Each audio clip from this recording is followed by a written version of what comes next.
Hello friends.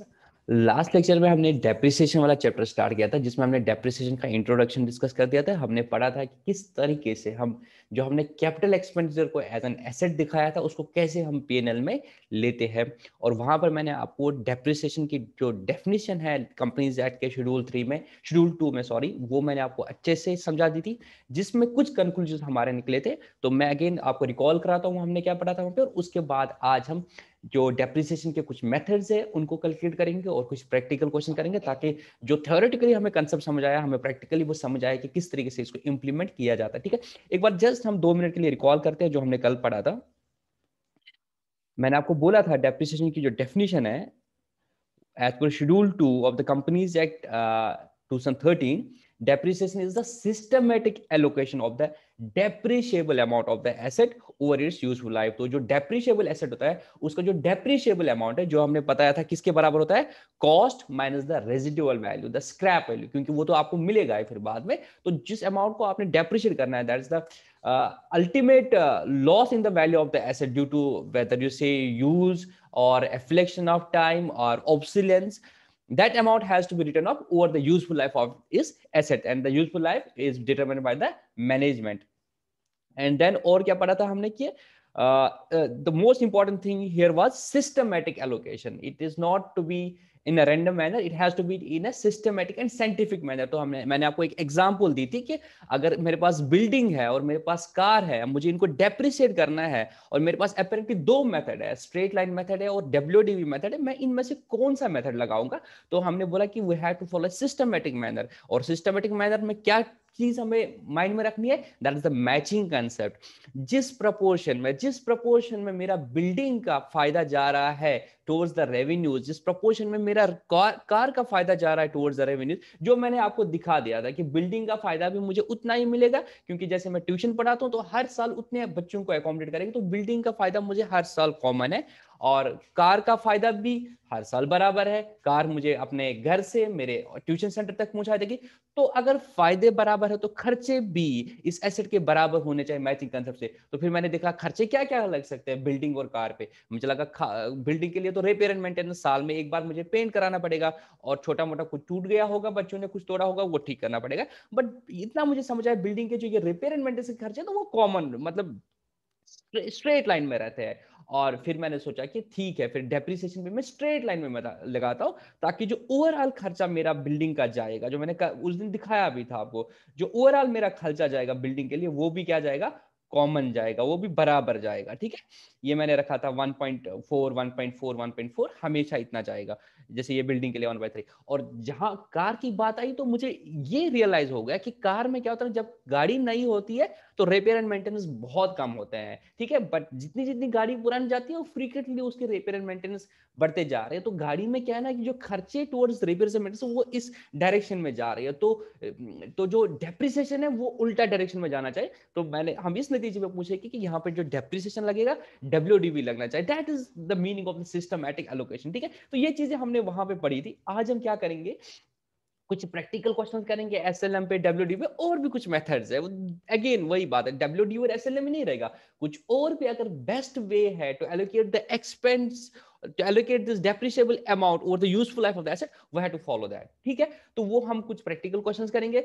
उसके बाद कुछ एडवांस कंसेप्ट्स है जो मैं आपको लेक्चर नंबर 3 में कवर करा दूंगा। तो हो सकता है कि आज आपने अगर बुक पढ़ी होगी, आपने कुछ चीजें देखो यहाँ पे, property plant and equipment, component based accounting, component based depreciation, आप बोलोगे सर ने नहीं कराया, but you have to bear with me. मुझे पता है कब आपको वो डोज देना है, तभी मैं आपको वो डोज दे दूंगा। ठीक है, तो आज हम सिंपल क्वेश्चंस लेंगे ताकि आपको थोड़ी सी और कमांड आएगी, और कल जब आप मैच्योर होंगे इस सब चीज को समझने में, तब मैं आपको वो जो एडवांस कंसेप्ट्स आए हैं डेप्रिसिएशन में वो मैं आपको बताऊं। ठीक है, और ये भी आपको इंपॉर्टेंट रखना है दिमाग में ये बात कि जो चीजें मैं आपको पढ़ाता हूं ना, प्लीज उनको ही घर में पढ़ा करो, कुछ एडिशनल पढ़ने की कोशिश मत करो, क्योंकि उसमें क्या होता है ना कि वो कंसेप्ट मैंने नहीं बताया होता तो आप बोलते हो सर ने तो ये बोला नहीं, और आपका दिमाग खराब होता है, आप कुछ रिकॉल नहीं कर पाते हो, कि आपको लगता है कि यार सर ने तो कुछ आसान आसान पढ़ा, यहाँ तो टफ है। मैं वो सब चीजें कराऊंगा, बट तभी दूंगा जब मुझे ठीक लगेगा आपको वो चीजें। ठीक है, तो मैं बुक पे आ जाता हूँ, हम कुछ क्वेश्चंस कर लेते हैं आज। ठीक है,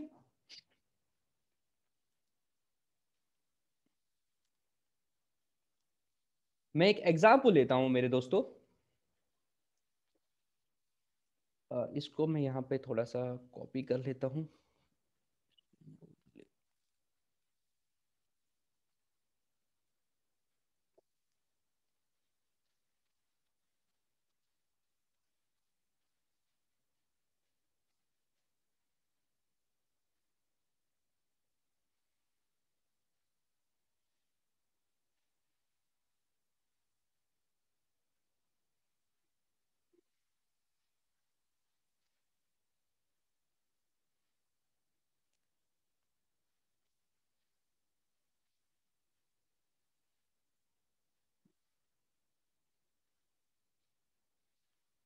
ठीक है, ये मैंने क्वेश्चन को यहाँ पे ले लिया।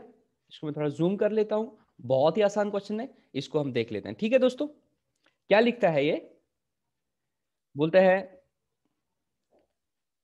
John Brothers acquired a machine on 1st July 2018 at a cost of 14 lakh. तो जॉन ब्रदर्स जो है उन्होंने एक मशीन लाई 1 जुलाई 2018 को at a cost of 14 lakh.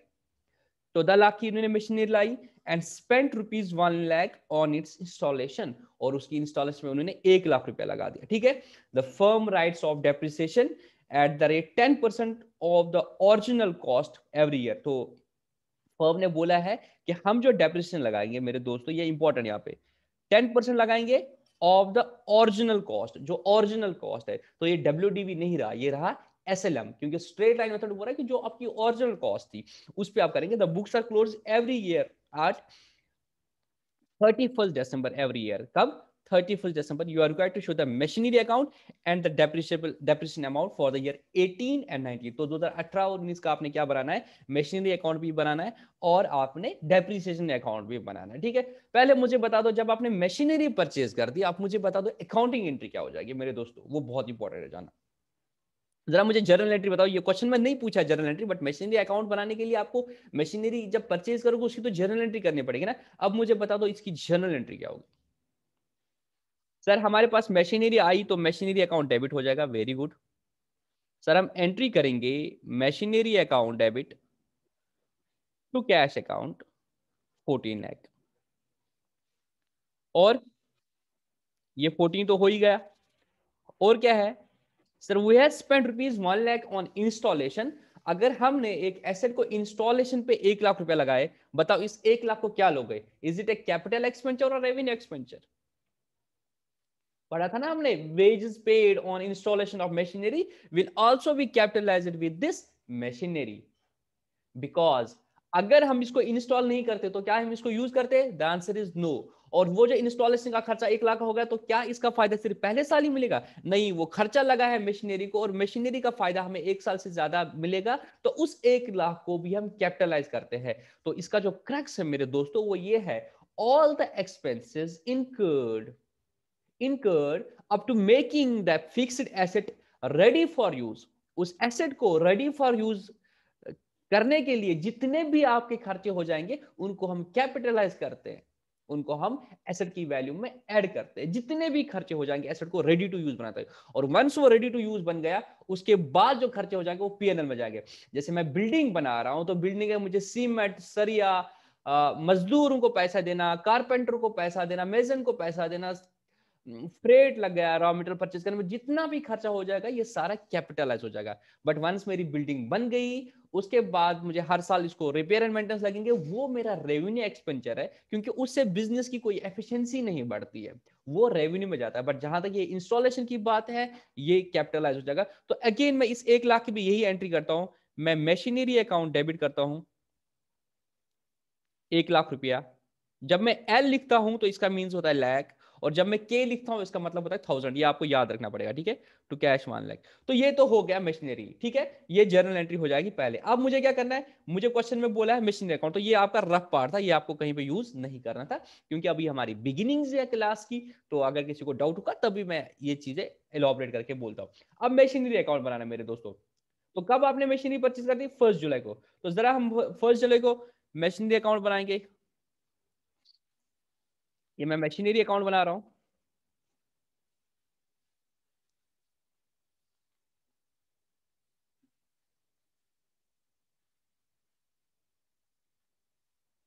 Machinery account, ठीक है दोस्तों, 1 जुलाई 2018 क्या एंट्री हो जाएगी सर? टू कैश, मैं अब एक ही एंट्री कर लेता हूं, 15 लाख। ठीक है दोस्तों, हाँ सर 15 लाख। और क्या लिखा था क्वेश्चन में? सर हम डेप्रिशिएट करते हैं, the firm writes off depreciation at the rate 10% of the original cost. तो मुझे बता दो ईयर कब क्लोज होता है? कैलेंडर ईयर 2018 2019, तो 31 दिसंबर को क्लोज होता है। तो 31 दिसंबर को मैं डेप्रिसिएशन लगाऊंगा। मुझे बताओ वो दोस्तों डेप्रिसिएशन कितनी है? सर डेप्रिसिएशन हमें लगानी है 10%। सर 10% लगानी है ओरिजिनल कॉस्ट पे, बट 10% है पर एनम। तो अगर ये एसेट मुझे आधे साल के लिए यूज हुआ, 1 जुलाई को मैंने लाया, जुलाई अगस्त सितंबर अक्टूबर नवंबर दिसंबर, अगर 6 महीने के लिए मुझे एसेट यूज कर दिया, तो और स्ट्रेट लाइन मेथड पे डेप्रिसिएशन लगानी है 10% के हिसाब से, तो डेप्रिसिएशन अमाउंट कितना बनेगा? वो बनेगा 15 lakh into 10% into 6/12। 15 lakh into 10% into 6/12। ये तो आपको पता ही है, सिंपल फॉर्मूला है। 15 लाख का 10%, तो आपका जो पहले साल का डेप्रिसिएशन लगा वो लगा 75,000, क्योंकि आधे साल के लिए एसेट यूज हुआ, तो आधे साल के लिए ही एलोकेट होना चाहिए मेरे दोस्तों। Do you agree with me और नॉट? मुझे कमेंट सेक्शन में बता दो, क्या आप सेटिस्फाई हो रहे हो कि मैंने आधे साल के लिए ही डेप्रिसिएशन क्यों लगा दी? क्यों? मैचिंग कंसेप्ट बोलेगा जितना इनका उपयोग, जितना इनका इस्तेमाल हो गया, जितना इनका यूज आया इस साल के रेवेन्यूज में। सर इस साल तो ये आधे साल के लिए ही, मतलब जब लाया एसेट उसके बाद आधे साल के लिए मतलब बिजनेस में रहा ये एसेट, तो आधे साल की ही डेप्रिसिएशन लगेगी सर। पूरे साल का तो 1.5 लाख होता, बट पूरे साल एसेट थोड़ी हमने रखा था बिजनेस में, ये तो 6 महीने बाद आया, तो आधे साल के लिए खर्चा सिर्फ 75,000 ही जाना चाहिए, और 75,000 ही value of the asset less होना चाहिए। तो this is the amount of the depreciation. अब मुझे बता दो इस डेप्रिसिएशन की अकाउंटिंग एंट्री क्या होती है? तो डेप्रिसिएशन मैंने आपको बता दिया मेरा नॉन कैश एक्सपेंस है, और इस एक्सपेंस को मुझे पीएनएल में लेना है, तो मैं एंट्री करूंगा डेप्रिसिएशन का खर्चा। डेप्रिसिएशन इज एन एक्सपेंस, तो कौन सा रूल लगेगा? नॉमिनल रूल लगेगा। तो एंट्री क्या हो जाएगी?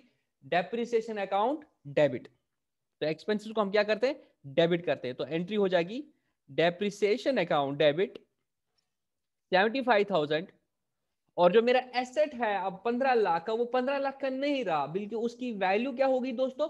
उसकी वैल्यू कम होगी। कितने से कम होगी? 75,000 से। जब एक एसेट की वैल्यू कम होती है, जब एसेट डिक्रीज होता है मेरे दोस्तों, तो उसको क्या करते हैं सर? उसको हम मॉडर्न अप्रोच के हिसाब से क्रेडिट करते हैं, या इतना बोलो इतने वैल्यू का एसेट आपका अब चला गया, वो जो एसेट आप बुक्स में इतना दिखाते हैं वो इतना नहीं है, अब कम है, तो एसेट की वैल्यू जब कम होती है तो उसको क्रेडिट करते हैं। तो एंट्री हो जाएगी depreciation account debit to machinery account 75,000। तो आपका एसेट अब रहा 15 लाख माइनस 75,000। तो मशीनरी अकाउंट में जब आप एंट्री करोगे, तो मशीनरी अकाउंट में एंट्री हो जाएगी बाय डेप्रिसिएशन 75,000। ठीक है मेरे दोस्तों? हाँ बिल्कुल ठीक है सर। सर एक काम करो ना, आप डेप्रिसिएशन अकाउंट भी साथ साथ में बना दो। अब मैं बनाऊंगा डेप्रिसिएशन अकाउंट भी साथ में नीचे बना दूंगा मेरे दोस्तों, ठीक है?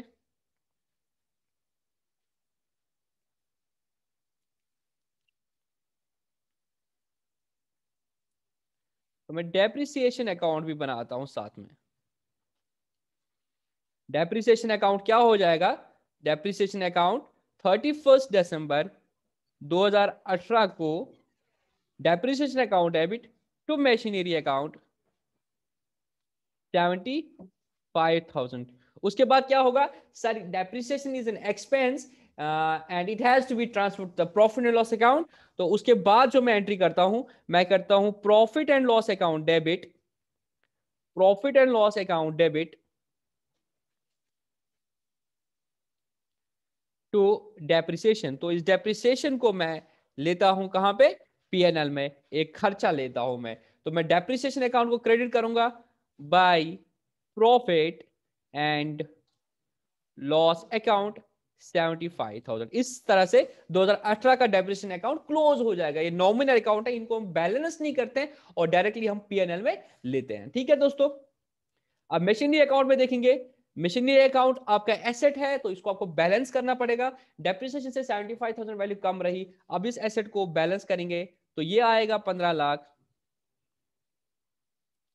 और ये रहेगा 15 लाख माइनस 75,000, दैट इज 14,25,000।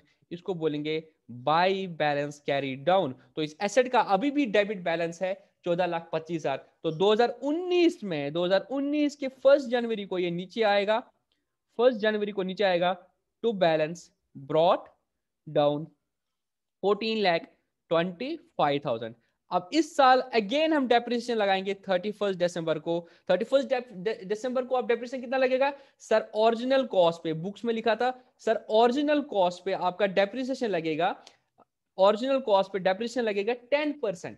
तो अब 15 लाख था ओरिजिनल कॉस्ट, तो 15 लाख पे 10% पूरे साल का इज 1.5 लाख रुपया। तो अब डेप्रिसिएशन कितना है? 1.5 लाख रुपया। तो मेरे दोस्तों एंट्री क्या हो जाएगी सर? एंट्री हो जाएगी depreciation account debit to machinery account 1.5 lakh रुपया। तो 31 दिसंबर 2019, क्योंकि साल के एंड पे डेप्रिसिएशन लगती है सर, एंट्री हो जाएगी depreciation account debit to machinery account 1,50,000। और इस डेप्रिसिएशन को मैं कहां पे ले लूंगा सर? इसको हम प्रॉफिट एंड लॉस में लेंगे by profit and loss account 1.5 lakh. तो इस तरीके से आपका 2 साल का डेप्रिसिएशन बन गया। और जहां तक मशीनरी की बात है, इसमें आप डेप्रिसिएशन लगाओगे तो बाय डेप्रिसिएशन 1.5 लाख। और अब यहां पे बैलेंस बचेगा by balance carry down 14,25,000, 14,25,000 minus 1.5 lakh. तो आपका जो अब वैल्यू बचेगा बुक्स में 12,75,000, जो आप कैरी फॉरवर्ड करोगे नेक्स्ट साल के लिए। तो 1 जनवरी 2020 को आपका बैलेंस रहेगा टू बैलेंस ब्रॉड डाउन कितना? 12,75,000। तो इसी वैल्यू को हम क्या बोलते हैं? Return down value. क्या बोलते हैं दोस्तों? Return down. ये एक सिंपल एग्जांपल थी किसकी? स्ट्रेट लाइन मेथड पे हम कैसे डेप्रिसिएशन लगाते हैं। ठीक है, अब जरा बुक पे वापस आ जाते हैं हम। ठीक है दोस्तों? हाँ सर बिल्कुल ठीक है, और बहुत ही आसान क्वेश्चन था। ठीक है दोस्तों, अब देखो यहां पे मैं आपको बताता हूं। देखो यहां पे क्या लिखा है, ऊपर जो डेप्रिसिएशन था वो था स्ट्रेट लाइन मेथड, क्योंकि वहां पे जो लाइन बहुत इंपॉर्टेंट जानने की लायक थी वो ये थी। तो इन्हें बोला था the firm writes off depreciation at the rate 10% per annum of the original cost every year. हर साल आप 10% डेप्रिसिएशन लगाओगे, बट किसका लगाओगे? जबकि ओरिजिनल कॉस्ट, ये ओरिजिनल कॉस्ट आपकी कितनी थी? 14 plus 1 lakh, that is 15 lakh पे आप 10% लगाते थे। तो हर साल 1.5 लाख, बट पहले साल में 75,000, क्योंकि एसेट बिजनेस में सिर्फ आधे साल के लिए रहा। ठीक है दोस्तों? हाँ सर ठीक है। अब हम आगे चलते देखते हैं दूसरे क्वेश्चन में कुछ और तो नहीं लिखा है। इन चीजों को आपको फोकस करना पड़ेगा, क्योंकि एग्जाम में हो सकता है उन्होंने 10% पर एनम नहीं लिखा, 10% लिखा। एवरी ईयर तो होगा ही, बट हो सकता है कि वो कभी आपको ओरिजिनल कॉस्ट बोले, कभी ओरिजिनल कॉस्ट हटा देंगे, सिर्फ 10% बोलेंगे। तो जब खाली 10% लिखा है, it means the value which is there in the books, जिसको हम रिटर्न डाउन वैल्यू बोलते हैं, उस पे लगेगा। तो मेथड बिल्कुल चेंज हो जाएगा, एसएलएम से वो डब्ल्यूडीवी पे आ जाएगा। तो इसका आपको ख्याल रखना पड़ेगा। जरा क्वेश्चन नंबर 2 पढ़ते हैं। Again, Jain Brothers acquired a machinery on 1st July 2018 at a cost of 14 lakh and spent rupees 1 lakh on its installation. ठीक है, तो यहां तक आपको पता है 14 और 1 लाख 15 लाख की आपकी अकाउंटिंग एंट्री करनी है। Machinery account debit to cash 15 lakh rupees. ठीक है, इन्हें अलग अलग एंट्री कर दिया, आप अलग अलग भी कर सकते हो। जो मैंने एक रखा था बेहतर है अलग अलग ही कर दो, क्योंकि 14 लाख की अलग एंट्री करोगे, 1 लाख की अलग करोगे, क्योंकि टाइमिंग डिफरेंस हो सकता है, पार्टीज अलग हो सकता है। आपके आपने मशीनरी एक से परचेज कर दी, इंस्टॉलेशन के लिए दूसरा बंदा आ गया, या मशीनरी आज परचेज कर दिया, आज पैसा दे दिया, और इंस्टॉलेशन के लिए 1-2 दिन बाद दे दिया। तो बेहतर है अलग अलग एंट्रीज कर दो, but amount will be the same, that is the 15 lakh. ठीक है, उसके बाद देखो क्या बोलता है, the firm writes off depreciation at the rate 10% per year. यहां पे तो ओरिजिनल कॉस्ट की बात नहीं आई। जब ओरिजिनल कॉस्ट नहीं है, it means the depreciation is 10% of the value of the asset. ठीक है, तो जो भी उसका वैल्यू रहेगा, जिसको हम रिटर्न डाउन वैल्यू बोलते हैं, उसको उस पर डेप्रिसिएशन लगेगी। अब मुझे बताओ मेरे दोस्तों क्या हो जाएगा सर? पहले साल तो डेप्रिसिएशन बिल्कुल सेम रहेगी, क्योंकि 6 महीने डेप्रिसिएशन जिस तरह पहले क्वेश्चन में थी, उसी तरह यहां पे लगेगी 75,000। बट यहां पे देखो गेम चेंजर क्या रहेगा। देखो मेरे दोस्तों, यहां पे आप वैल्यू है 14,25,000 and when you say that you are applying depreciation of 10%। अब डेप्रिसिएशन किस पे लगेगी मेरे दोस्तों? 15 लाख पे नहीं लगेगा क्योंकि ओरिजिनल कॉस्ट नहीं लिखा है। 10% डेप्रिसिएशन इस पे लगेगी, तो यहाँ पे डेप्रिसिएशन 14,25,000 पे लगेगी। बाकी पूरा क्वेश्चन सेम है जिस तरह से मैंने आपको पुराना क्वेश्चन दिखा दिया। ये था WDV मेथड, ठीक है। अब एक तीसरा मेथड है जो हालांकि जो ज्यादा इस्तेमाल नहीं होता। सबसे ज्यादा जो होता है ना मेरे दोस्तों, ये दो मेथड होते हैं जो मैंने पहले बता दिए, SLM और WDV। बट कुछ तरह के एसेट्स है, कुछ तरह के एसेट्स है जहां पे मतलब वही जो बात है कि मैचिंग कंसेप्ट किसी और मेथड से ज्यादा फॉलो हो सकता है, क्योंकि हमारा गोल वही है कि हमारा मैचिंग कंसेप्ट नहीं पिटना चाहिए। मैं आपको बार बार बोल रहा हूं कि सबसे इंपॉर्टेंट कंसेप्ट अगर है, मतलब to arrive at the correct profits of a business, is the matching concept. पूरी अकाउंटिंग जो है ना, मतलब एक चीज तो होता है कि आपको रिकॉर्ड रखना है, दूसरा चीज है कि आपको करेक्टली अराइव करना है एट द ट्रू प्रॉफिट्स, तो वो मैचिंग कंसेप्ट से आपको पॉसिबल हो सकता है, ठीक है। तो अगर SLM और WD के बगैर भी कोई और मेथड है जो किसी इंडस्ट्री में ज्यादा फॉलो हो सकता है, उसको हम कर लेते हैं। मैं sum of years of digit method छोड़ सकता हूँ फॉर द टाइम भी। मैं एक ना आपको अच्छा मेथड बताता हूँ, तो उस पर भी आ जाऊंगा, बट आपको प्रैक्टिकल एग्जांपल देता हूं और आपको खुद से फील आएगा नहीं सर इसमें ना ना SLM अच्छा है ना WD अच्छा है, but sir machine our method बहुत अच्छा है, ठीक है। अब मुझे बता दो, एक फैक्ट्री को जहन में रखो, और फैक्ट्री में आपकी जो प्लांट एंड मशीनरी है, ठीक है, आपने जो मशीनरी परचेज की थी वो इस तरह की मशीनरी है जो जो चल सकती है पूरी लाइफ में। ये मशीन जो है ये 10 लाख घंटे चल सकती है। तो हो सकता है मैं ज्यादा बोलूंगा, मैं एक मिनट, 365 × 24 एंड इंटू अगर मैं 10 साल करूंगा तो 87 हो सकता है कि ये मशीनरी जो है ये चलती है 72,000 आवर्स चलेगी।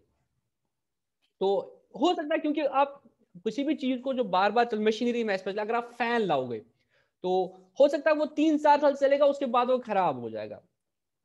तो उन पे जो बेस्ट तरीका है डेप्रिसिएशन लगाने का कि कितने घंटे ये चला, ठीक है। जैसे आप पंप लाओगे, फैक्ट्रीज में पंप्स है, तो हो सकता है वो जो जिन्हें बनाया उनको वो बोलेंगे कि इतने आवर्स तक चल सकता है, क्योंकि जितना आप उसको यूज करोगे उतना देर उतना ही वो चलेगा, उसके ज्यादा नहीं चलेगा। उनकी लाइफ जो होती है मशीन आवर्स में होती है। अब मुझे क्या वहां पे आप SLM मेथड लगाओगे, हो सकता है कि इस साल मशीन कम चली तो इस साल कम डेप्रिसिएशन हो जाएगा, अगले साल ज्यादा चली अगले साल ज्यादा डेप्रिसिएशन गई। कभी आपने डबल शिफ्ट में काम कर दिया तो वहां पे डेप्रिसिएशन ज्यादा जाना चाहिए, और कभी सिंगल शिफ्ट में चला दिया तो वहां पे डेप्रिसिएशन कम होना चाहिए, क्योंकि उसकी जो लाइफ है that is not the number of years, it is on the basis of the machine hours. तो वहां पे जो अप्रोप्रिएट मेथड होगा वो रहेगा मशीन आवर मेथड। तो बहुत सिंपल है, आपको लाइफ दिया होगा यूजफुल लाइफ, यहाँ पे क्या होता है, वहां पे क्या था useful life in the number of years था। मैंने अभी आपको डेप्रिसिएशन का फॉर्मूला नहीं बता दिया, ऐसे मैं आपको बता दूंगा उस पर, बट मतलब बहुत आसान है वो जो मैंने कल दिखा दिया था, that is the depreciable amount divided by useful life, जहां तक SLM की बात है। और WD में आपको एग्जांपल में खुद ही क्वेश्चन में दिया होगा what is the percentage of the depreciation, but कैसे लगाते हैं वो भी मैं आपको दिखा दूंगा, वो मोस्ट प्रोबेबली आपको मैं कल के लेक्चर में दिखा दूंगा। तो यहाँ पे अब बात है कि मशीन आवर मेथड से, तो यहाँ पे जो यूजफुल लाइफ है आपको जो देखो डेप्रिसिएबल अमाउंट, तो आपको पता चलेगा कि यार एसेट हमने 15 लाख का खरीदा, और जब ये खत्म हो जाएगा अगर कुछ भी नहीं होगा तो कबाड़ी को भी बेचेंगे तो आयरन का कुछ पैसा आ जाएगा 40-50 हजार रुपया, that is the scrap value. तो मुझे अल्टीमेटली खर्चा कितना होना है, दैट 15 लाख माइनस 50,000, तो डेप्रिसिएबल अमाउंट इज 14,50,000। तो इसको मैंने एलोकेट कर दिया वो the useful life the asset, here the useful life is the machine hours. तो अगर मैं पहले साल डबल शिफ्ट में काम कर रहा हूं तो पहले साल डेप्रिसिएशन ज्यादा लगेगा, ठीक है दोस्तों। उसको बोलते हैं मशीन आवर मेथड, ठीक है। देखो शेड्यूल्ड, अब कंपनीज को देखो जो यहाँ तो मैं बता दूंगा इंस्टीट्यूट ऑफ चार्टर्ड, कल भी मैंने ये बात बोली, institute of chartered of India का जो है अकाउंटिंग स्टैंडर्ड, वो अकाउंटिंग स्टैंडर्ड्स लगाता है, देता है जो फॉलो करने होता है। तो वो बोलता है डेप्रिसिएशन इस तरीके से लगाने चाहिए, इस वैल्यू पे लगाने चाहिए, वो एक चीज है। बट तो वो फिर मिनिस्ट्री ऑफ कॉर्पोरेट अफेयर जो होती है वो बोलती है कि किनको क्या फॉलो करना पड़ेगा। अब जब इंडिविजुअल्स है, जैसे मेरा अपना ट्यूशन सेंटर है या मेरी कोई फैक्ट्री है, तो मुझे तो कोई कुछ नहीं बोलेगा इंडिया में कि तुम्हें क्या करना है, तुम किस तरीके से डेप्रिसिएशन करोगे, अनलेस अदरवाइज कि मैं आ जाता हूँ कहाँ पे, इनकम टैक्स में मेरा इतना टैक्स टैक्स बन जाता है कि मेरे पास ICDS या बाकी चीजें लागू होते हैं, तो इनकम टैक्स वाले बोलेंगे यार डेप्रिसिएशन तुम्हें सेक्शन 32 के हिसाब से लगाना पड़ेगा, ठीक है। तो वो अलग बात है, income tax, but accounting purpose अलग है और इनकम टैक्स का पॉइंट ऑफ व्यू डिफरेंट है। वो बोलते हैं कि नहीं भाई हम WDV मेथड फॉलो करते हैं, एंड दैट टू जो भी आपका balance at the end of the year, तो उनका फंडा बिल्कुल डिफरेंट है। बट अकाउंटिंग इनकम अलग होती है मेरे दोस्तों। तो बट जहां तक कंपनीज की बात है वहां पे उनको कंपनीज एक्ट का इंटरफेस आता है। तो देखो कंपनीज एक्ट क्या बोलते हैं, बोलते हैं section 2 schedule 2 of the companies act 2013। आपने पढ़ा था ना लास्ट ईयर में 12th में, आपने क्या पढ़ा था, कंपनी का बैलेंस शीट, वहां आपने पढ़ा था शेड्यूल 3। तो शेड्यूल 3 में बैलेंस शीट था और शेड्यूल 2 में आपका डेप्रिसिएशन है। तो क्या बोलते हैं, schedule 2 to the companies act 13 prescribes estimated useful life of different assets for companies, also records the method to some extent. तो बोलते हैं कि शेड्यूल 2 में बहुत हद तक उन्होंने मेथड भी बता दिया कि आपको क्या फॉलो करना चाहिए। It prescribes that the depreciation should be charged using estimate useful life suggested in it. However, in certain cases of plan, it prescribes to charge higher amount of depreciation if these assets are used in the 2 to 3 shift. वही बात आ गई, अगर आप किसी asset को 2-3 shift में use करते हो, जैसे कभी कभी मतलब आप लगा लो ये जो कंस्ट्रक्शन कंपनीज है, अगर इन्हें डबल शिफ्ट में काम कर दिया, ट्रिपल शिफ्ट में काम कर दिया, ठीक है, तो मजदूरों को तो ये रिप्लेस करेंगे, एक मजदूर, एक सेट ऑफ मजदूर होंगे, वो फर्स्ट शिफ्ट में आएंगे, दूसरे सेकंड शिफ्ट में आएंगे, तीसरे थर्ड शिफ्ट में आएंगे, और उनका पूरा जो वेजेस है वो पीएनएल में जाएगा। बट मुझे बता दो मेरे दोस्तों, क्या है उस मशीन की डेप्रिसिएशन आप पूरा 5 साल तक लगाओगे सेम? नहीं सर, अगर शिफ्ट ज्यादा है तो डेप्रिसिएशन भी ज्यादा लगेगी। ठीक है दोस्तों, अब देखो illustration number 4। A machine was, ये बहुत आसान क्वेश्चन है। A machine was purchased for rupees 30 lakh having an estimated total working of 24,000 hours। ठीक है मेरे दोस्तों, the scrap value is expected to be 2 lakh and the anticipated pattern of distribution effect hours is as follows.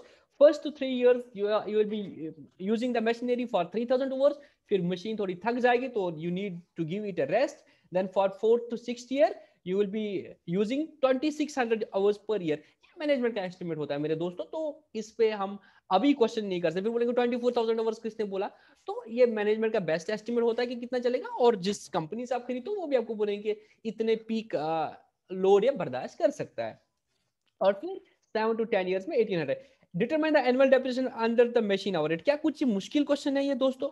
नहीं sir, ये तो बहुत आसान question है। एनुअल डेप्रिसिएशन अंडर मशीन, अब मुझे बता दो कैसे करेंगे। सर हम पहले निकालेंगे डेप्रिशिएबल अमाउंट। डेप्रिशिएबल अमाउंट क्या आएगा सर, 30 लाख का हमने मशीनरी परचेज कर दिया, 2 लाख की इसकी एक्सपेक्टेड स्क्रैप वैल्यू है। सर डेप्रिशिएबल अमाउंट जो मेरा आएगा, मेरा डेप्रिशिएबल अमाउंट जो आएगा वो आएगा 30 minus 2 lakh which is equal to 28 lakh. पहला चीज हो गया। हाँ सर, अब दूसरा चीज क्या है, अब मुझे क्या बताना है कि 1st to 3 इयर्स में मेरा डेप्रिसिएशन कितना लगेगा पर ईयर में बता पाऊंगा, ठीक है ना, और 4 to 6 में कितना होगा और 7 to 10 में कितना होगा। दोस्तों मुझे बता दो पहले साल में कितना चलेगा मशीन, 3000। तो क्या लगाएगा आप फॉर्मूला, 28 लाख डेप्रिसिएशन है इनटू पहले साल कितना चलेगा 3 घंटा, 3000 आवर्स डिवाइड बाई 24,000 आवर्स। तो पहले साल ये 3000 घंटे चलेगा। तो फॉर्मूला क्या बनेगा, 28 into 3000 divide by 24,000, that is 3.5 lakh. तो पहले 3 साल में आप हर साल कितना डेप्रिशिएट करोगे, 3.5 लाख। बहुत आसान। हाँ सर बहुत आसान। और अगले सालों में क्या होगा, 28 इंटू 2600 डिवाइड बाई 24,000। तो कितना बनेगा, 28 into 2600 divided by 24,000, that is 3.03 lakh per annum. और 7 to 10 sorry, that's the last 4 years, the formula will be 28 into 1800 divided by 24,000। तो 28 into 1800 डिवाइडेड बाई 24,000। तो लास्ट के 3-4 सालों में आप डेप्रिसिएशन लगाओगे 2.1 लाख। तो पहले 3 सालों में 3.5 लाख, 3.5 लाख, 3.5 लाख।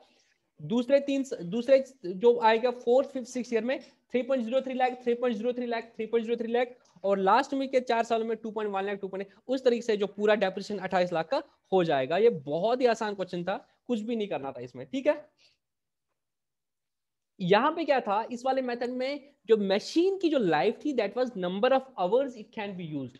अब कभी हो सकता है कोई मशीन ऐसी है जिसमें आपके यूनिट्स डिफाइन हुए होंगे कि ये मशीन जो है इसकी कैपेसिटी है ये 10 लाख यूनिट्स प्रोसेस कर सकते हैं, उससे ज्यादा नहीं कर सकते। जैसे परसों में एक दोस्त के साथ बात कर रहा था और उसको एक हनी प्रोसेसिंग प्लांट लगाना था, और वहां पे बोला था ये प्रोसेसिंग प्लांट जो होगा इसकी कैपेसिटी जो होती है 200 केजी ये बना सकता है और 10 साल तक ये चलेगा, 10 साल के बाद ये खत्म हो जाएगा। तो आप उसको आराम से बोल सकते हो कि ये 200 केजी पर डे बना सकता है और साल में आपको सिर्फ मैं अगर ऐसे रखूंगा ये 300 दिन चलाना पड़ेगा। तो 300 इंटू 10 तो इस मशीन की जो कैपेसिटी है that is it has the capacity to produce 6 lakh KG of honey, it has the capacity to process 6 lakh KG of honey. तो यहाँ पे आप नंबर ऑफ आवर्स के हिसाब से नहीं बोलोगे, क्योंकि यहाँ पे जो मतलब इसकी यूजफुल लाइफ है वो है ये कितने यूनिट बना सकते हैं, उसके बाद ये ऑब्सोलीट हो सकती है। तो यहाँ पे तो आपको useful life number of units आएगा, तो फिर जिस साल जितने यूनिट्स बना दिए उस हिसाब से तुम उसकी डेप्रिसिएशन लगाओगे। This is known as production unit. तुम्हें इनका नाम याद रखना है। तो अभी तक हमने 4 मेथड पढ़े, straight line method, WDV method, machine hour method and the production unit method। क्या बोलता है? Under this method, the depreciation of an asset is determined by comparing the annual production with the estimated total production। ठीक है? The amount of depreciation is computed to use the following method: depreciable amount in the production during the period divided by estimated। पहले question में घंटे थे और यहाँ पे units है, बाकी बहुत ही आसान है। ठीक है? जैसे a machine is purchased for ₹20, is estimated useful life is the 10 years with the residual value of 2 lakh। So 20 minus 2, that is the depreciable amount, is the 18 lakh, and the machine is expected to produce 1.5 lakh units per annum during this entire life। However, the expected distribution pattern of the production as follows: for the first 3 years, it's expected to produce 20,000 units per year, and for the next 3 years, 15,000 units per year, and the last 8th, 9th, 10th last 3 years the expected production is 10,000। so you will have to determine the value of the depreciation for each year using the production method। तो बहुत आसान है, पहले 3 सालों में sir 20,000 divide by 1.5 lakh, तो जो भी पर साल आएगा उतना आप डेप्रिशिएट करोगे। अगले सालों के लिए 15,000 डिवाइड बाय 1.5 लाख, तो उस तरीके से आपको डेप्रिशिएबल अमाउंट आएगा। ठीक है? तो ये हो गए 5 मेथड। अभी एक मेथड मैंने आपको छोड़ा, वो भी बहुत सिंपल है, मैं आपको बता दूंगा अभी। एक और है वो, हालांकि वो ऐसा जो ये मैंने आपको बताया ना, ये वाले method they seem to be logical, but जो सम ऑफ योर्स है वो उतना लॉजिकल नहीं है, but again it's a method, तो बताना तो पड़ेगा। अब डिप्लीशन मेथड क्या है? अगर कुछ आपके एसेट्स ऐसे हैं जो डिप्लीट होते हैं with the passage of the time, तुम उनसे मतलब वहां पे जो रिसोर्स है वो फिक्स्ड है। मैं एग्जांपल आपने कोई कोल माइन खरीदी, this your asset, yes sir the coal mine is our asset. अब वहां पे जब आपने गवर्नमेंट से लाइसेंस, क्योंकि these natural resource belong to the government, और वो फिर ऑक्शन करते हैं उसको, जो बोलते हैं हमने पढ़ा था कोल स्कैम, ये सारी चीजें जो होती है। अब यहाँ पे क्या है, उस जो वो कोल की जो ओर होगी उसमें जब आप बिड करोगे, जब आप उसको परचेज करोगे, आपको एक आइडिया होगा कि इसमें ना हमारा रफली 1 लाख टन का कोल निकल सकता है। ठीक है? तो आपको तो वो पता चलेगा कि 1 लाख टन का कोल निकलेगा। तो this is the useful life 1 lakh ton. अब जिस साल जितना टन निकालोगे उतना डेप्रिशिएट करोगे। आपने वो पूरा लाइसेंस उसका लिया सपोज 2 करोड़ में, आपने 2 करोड़ में उसका ले लिया, और आपको पता है कि 1 लाख टन इससे निकल सकता है, तो सपोज पहले साल आपने 10,000 टन निकाले, तो क्या हो जाए 2 crore into 10,000 divide by 1 lakh, that is the depletion method. तो ये वहां पे लगाते हैं जहां पे जो एसेट्स आप होते हैं, जिनको हम वेस्टिंग एसेट्स बोलते हैं, वहां पे आप उनको लगाते हैं। Depletion is the allocation of the cost of the wasting natural resources such as oil, gas, timber, and minerals to the production process. This method is used in case of mines, quarries containing only a certain quantity of product.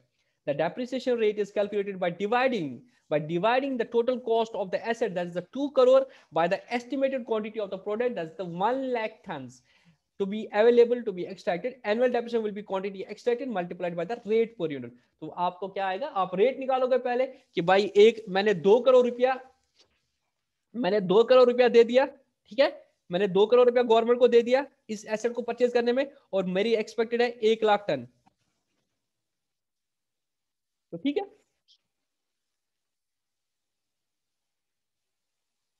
अब मुझे बता दो जितने भी ton में निकालूंगा, suppose मैंने पहले साल 10,000 टन निकाले, तो 2,200 मुझे रेट आया, 200 इंटू 10,000, तो मैं डेप्रिशिएशन करूंगा 20 लाख रुपया में डेप्रिशिएट करूंगा। देखो क्वेश्चन देखते हैं। Mrs. Soria and Company took lease.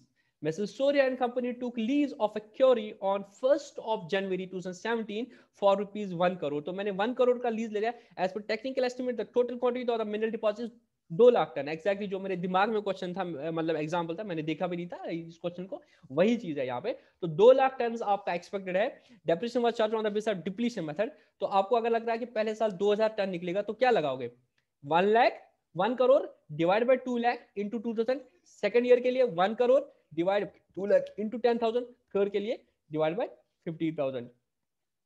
तो फिर आपको लीज अकाउंट बनाना है, तो lease account to bank by depreciation कितना लगाओगे, 2000 divide by 2 lakh into 1 crore, और बाय बैलेंस शीट इतना निकलेगा, तो बैलेंस ब्रॉट डाउन इतना आएगा और उसका डेप्रिसिएशन आएगा सेम, ठीक है, जितना आपका एक्सपेक्टेड है। बहुत आसान है, और डेप्रिसिएशन को आपने प्रॉफिट एंड लॉस पे लेना है, ठीक है।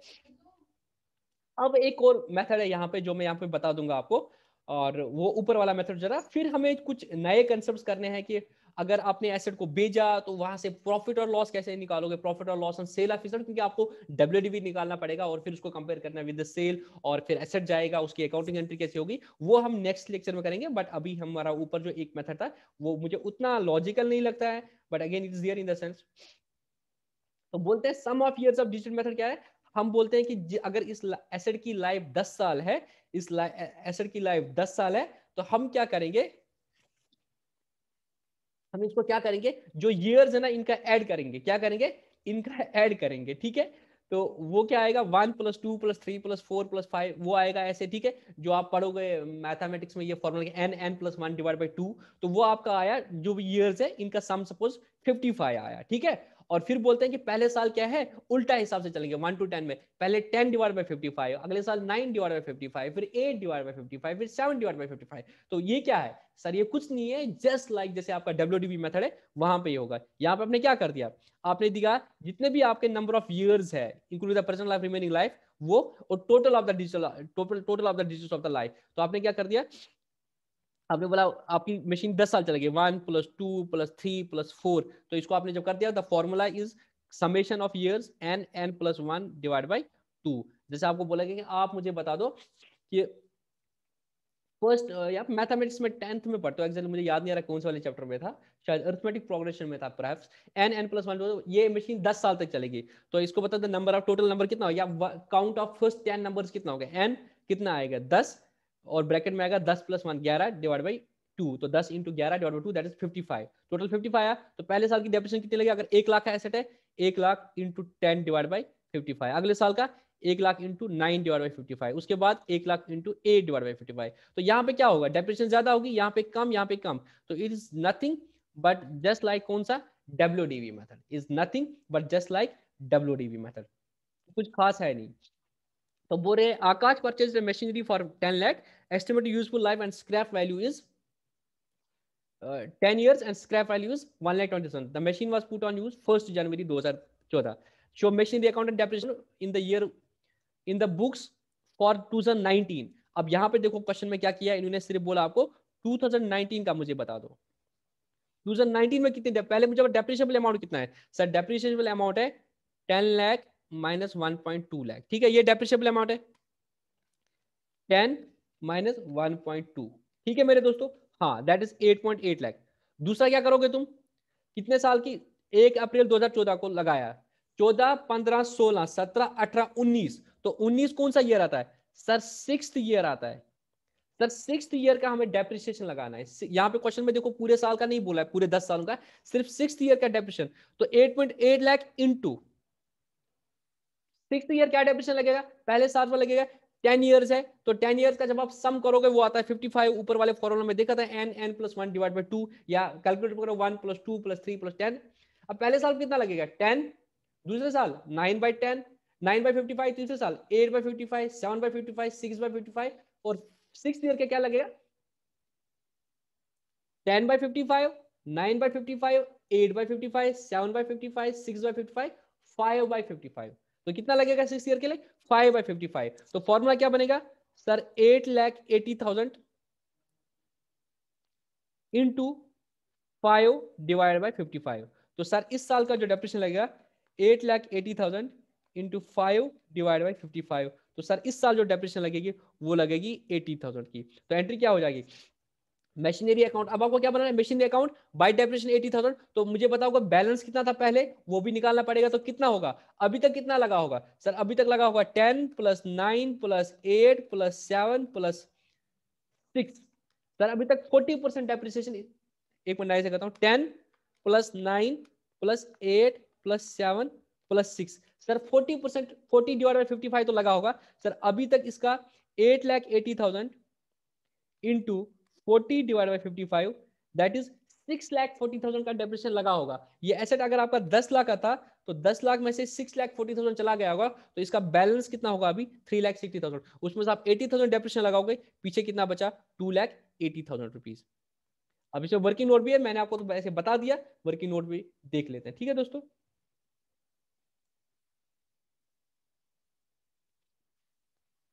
Total total of sum of the digits is 55, और उसमें से आपका 40 यूज किया होगा, तो रिटर्न डाउन वैल्यू कितना आएगा 3,60,000। और इधर जो डेप्रिसिएशन लगेगी that is the original cost minus the depreciable amount, ये scrap value that is the depreciable amount into 5 तो ये आपका लगेगा। ठीक है, तो ये भी मैंने आपको बता दिया। अब देखो, ये मैंने आपको नहीं बता दिया, रिड्यूस्ड और रिड्यूसिंग और डिमिनिशिंग बैलेंस जो है रिटर्न डाउन वैल्यू, आपको ये फॉर्मूला नहीं निकाला। ये जो फॉर्मूला है मेरे दोस्तों, ये जो फॉर्मूला है, ये फॉर्मूला जो है, ये आपके एग्जाम में आपको नहीं करना है।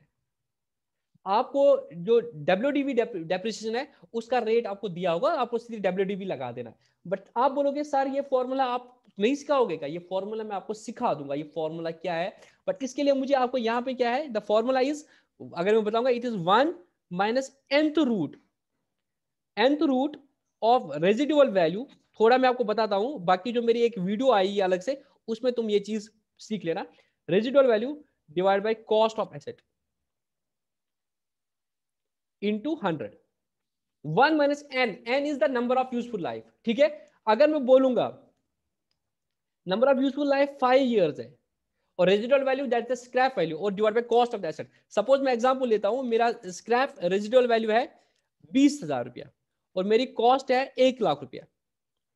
तो फॉर्मूला कैसे बनेगा? फॉर्मूला बनेगा 20,000 डिवाइड बाय 1 लाख, वो आएगा 0.2। तो मुझे 0.2 का फिफ्थ रूट जो निकालना है, 0.2 का फिफ्थ रूट निकालना है, उसको 1 में से 0.2 का फिफ्थ रूट निकालना है, वहां जो आएगा उसको इंटू 100 करना है, तो वो आपका परसेंटेज आएगा। अब आप बोलोगे सर ये फिफ्थ रूट कैसे निकालते हैं, फोर्थ रूट कैसे निकालते हैं? क्यों, स्क्वायर रूट तो आपको कैलकुलेटर से आराम से निकलता है। जैसे आपको बोलूंगा मैं 8 का स्क्वायर रूट निकालो सपोज, तो किसी भी चीज का आप स्क्वायर रूट निकालो, 9 का स्क्वायर रूट निकालो, वो आप तो निकल जाएगा।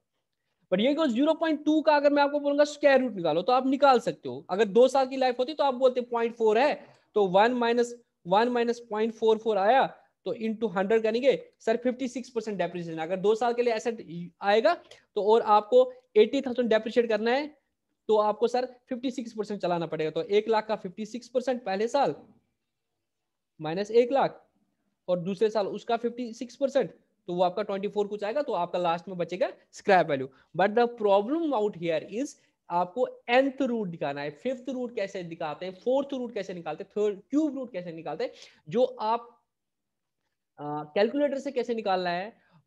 हालांकि मैं आपको बोल रहा हूं कि ये क्वेश्चन आपके एग्जाम में नहीं आएगा, बट मे भी आपको मैथमेटिक्स के लिए कहीं आता हो, तो इस वीडियो के बाद ही आपको मेरे चैनल पे how to find the nth root मिल जाएगा। वो अभी तक मैंने अपलोड नहीं किया, वो मैं कर दूंगा। मैं आपको सिखा दूंगा कि nth रूट कैसे आप कैलकुलेटर से निकाल सकते हो। बट आपके एग्जाम में ये फॉर्मूला नहीं आएगा, अगर आएगा भी तो मैंने आपको थोड़ा सा बेसिक बता दिया, और nth रूट कैसे निकालते हैं वो मैं आपको बता दूंगा।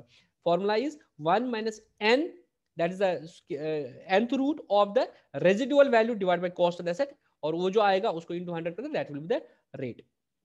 ठीक है, और जो पहला मेथड है वो मैंने आपको SLM मेथड ऑलरेडी मैंने आपको बता दिया। ठीक है, तो कल के लेक्चर में मेरे दोस्तों, कल के लेक्चर में हम कोशिश करेंगे कि डेप्रिसिएशन, अगर अभी देखेंगे, अभी तक हमने क्या कर दिया इस चैप्टर में,